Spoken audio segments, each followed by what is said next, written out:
সমাবেশে আমাদের যে বিএনপির সভাপতি হয়েছেন শ্রদ্ধেয় জনাব আনিসুর রহমান মহোদয় এবং ওখানে বিএনপি সদস্য সচিব জনাব সাইদুল ইসলাম মহোদয় উপস্থিত ছিলেন।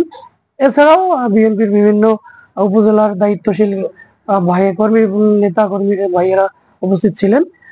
তারা কি করলেন, বিভিন্ন ভাবে বললেন যে আহমদ আলীর সাথে আমাদের কথা হয়েছে, উনি এখানে থাকবেন না। এই কথা বলে ওনারা কি আহমদ আলী ভাইয়ের নামটা কেটে দিয়ে ওনাদের পন্থী 3 জনের নাম ওনারা সভাপতি ক্যান্ডিডেট হিসেবে গ্রহণ করেন, যাতে 3 জনের যে কোনো একজনের কি সভাপতি হিসেবে যদি আসে তাহলে ওনাদেরই যে কোনো একজন আসবে। কিন্তু আমরা এটা চাই না, আমরা চাই যে আমাদের ক্যান্ডিডেট জনাব অ্যাডভোকেট আহমদ আলী ভাই উনি থাকবেন, ওনাকে ব্যতি রেখে ওনাকে ব্যতীত নাম পাঠালে আমরা এই কমিটিকে মানবো না এবং এলাকাবাসীরা আমার সাথে ক্ষুব্ধ হয়। তো এই পর্যায়ে নিয়ে আমি ওই গতকাল বিকেলে রাজারহাটে আসি। সেখানে রাজারহাটে আসার পর বিএনপির আহ্বায়ক মহোদয়ের ডাকে তার নেতাকর্মীর মাধ্যমে আমাকে সেখানে অর্থাৎ থানা মোড়ের মধ্যে আমাকে নিয়ে যাওয়া হয় জোর জুলুম করে।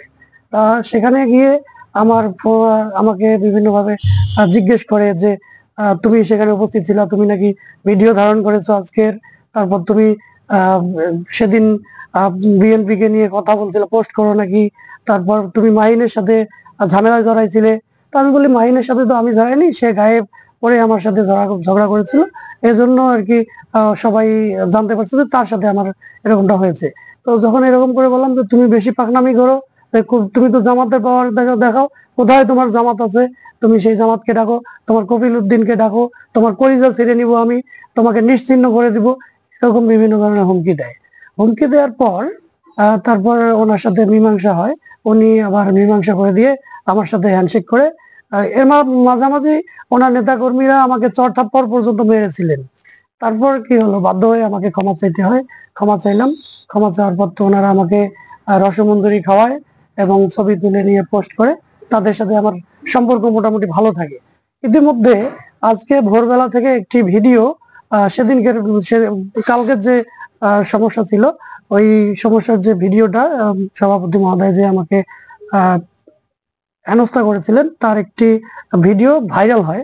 এখন এনারা মনে করতেছে ভিডিওটা আমি করেছি, কিন্তু আমি স্ট্রেট কাট বলতেছি বা আমি একদম দৃঢ় কণ্ঠে আমি বলতে চাচ্ছি যে এই ভিডিও আমার মোবাইলের বা আমার পক্ষ থেকে নয়।